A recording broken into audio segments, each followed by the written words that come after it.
Good evening, I'm Megan Odell, filling in for Bridget Burnett. Thanks so much for joining us. Authorities now say they have new information on the shooting of a Fox Lake, Illinois officer. They cannot reveal their findings at this time, but the manhunt continues for the killers of Lieutenant Charles Joe Gliniewicz, and Phil Rogers brings us more on this developing story. The signs are everywhere. Fox Lake is still very much a town gripped in grief. A police officer was murdered. His family lost a loved one, and it's just awful. This is also the city which remains the focus of the manhunt. The initial reports had been that the officer's weapon and pepper spray were missing, but police said definitively that his gun was recovered at the murder scene. All I can tell you is it was found near the lieutenant's remains. I can't reveal how many times it was fired. Police will not even say if they have established that Gliniewicz's gun was the murder weapon, or if they believe the suspects are still armed. What I'll tell you is that I believe that the subjects are dangerous, and I'll reiterate this. They murdered a police officer, so they're capable of doing anything. Police returned to the murder scene hoping to find new clues, and they revealed that they have obtained a number of new videos, some gleaned from intersection cameras near the murder scene, some from private homeowners, and some depict individuals consistent with the description of the three suspects. At this point, that's all we have to go on, and yes. But the videotape backs that up. Yes. Investigators concede there's every possibility the killers had a car and might have fled the scene, but the murder site is obscure and remote. Folenko says to him that says someone who lives here, someone who knew the area. Historically, what we found is they still localize, and that's what we're hoping for, that they're still within this area, within our reach. A community is coming together tonight to help bring a soldier home. WAND's Ashley Avaya is in Champaign, where all of the action is going on. Ashley? Yes, Megan, tonight is a night full of action and full of fun, but it's all for a good cause. To bring a U.S. soldier home from South Korea to his family here in the U.S. in Effingham. Now, it's athletes donating their time and talents to bands donating concert proceeds. Tonight is a team effort to put a smile on one family's face. Now, for the action, some crowd favorites from the U of I are donating things like a day with former Illini and NBA player Kwani Garris, where you can play a game of basketball, have lunch, and even go to a Illini basketball game.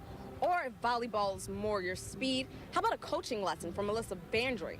You can bid on both those to help all the groups. Roses for Linda raised $3,000 to get Derek home for the holidays. Because I know what the pain is not to be with your family at hard times.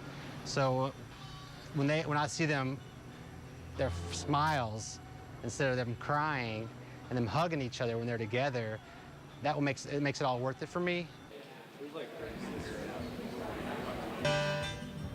And it's definitely worth it for the family, as usually they have to pay the travel costs for soldiers to come home, and that's where Roses for Linda comes in. And you still have plenty of time to come out and support this event, as it's not over until 8 o'clock. But if you can't make it out, tonight at 10, we'll talk to Derek's wife and find out also how you can still donate to this great cause, even if you can't make it out to the event. In Champaign, for WAND News, I'm Ashley Avaya. Such a great cause. Thanks so much, Ashley. We'll be right back.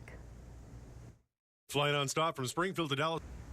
It's a chance for cheese lovers to unite and celebrate the best food group there is, dairy, and it's going on all weekend long. And I was able to attend today the very popular Cheese Festival in Arthur. Can you say cheese? Swiss. It's estimated that 30,000 to 40,000 visitors will make a stop in Amish country Labor Day weekend for Arthur's 43rd annual Cheese Festival, all for a chance to enjoy the classics like Swiss and Colby and discover all the other cheeses in between. Well, Country Cheese has purchased over 5,000 pounds of cheese just for this event alone. So we'll see a lot of people come in and out. There'll be huge lines trying to get into our store and to purchase those yummy goodies and the different varieties of cheeses. From taste testing favorites to carving a 300-pound cheese wheel, the attractions of the fest bring the crowds for the sake of all things dairy. There's so much to see, so much to do, and a lot of good people and a lot of good food. So it's a great place to be. A perfect place to be and get away with ordering extra cheese, please. Such a fun event. I can imagine. I'm jealous that I didn't get to go. I'm sure all of the cheese, if it wasn't chilled, melted. because it was so hot Probably. today. But 300-pound wheel of cheese, I'm sure it's just melted. a right wheel on of the cheese spears. and cheese sauce, they're both equally delicious. Our 3-degree guarantee, we forecast at a high.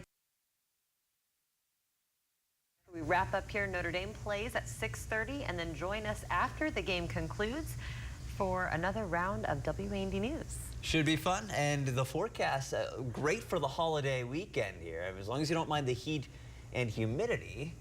things Yeah, are looking I okay. mind the humidity. My hair minds the Yeah, I was humidity. going to say, I don't have to worry about that quite so much, but yeah, definitely a struggle for anyone with long hair. Temperatures tomorrow going to be right back up into the mid-90s, low 90s for Labor Day. We will see more clouds Monday as a cold front tries to move through, but it looks like those rain showers hold off until Tuesday. Even Wednesday, we'll have a chance for a few storms and an isolated storm possible Thursday. But look what happens by the time we head into next weekend. Sunshine with temperatures back in the 70s. Thanks so much for joining us. We'll see you again tonight at 10. Bye-bye.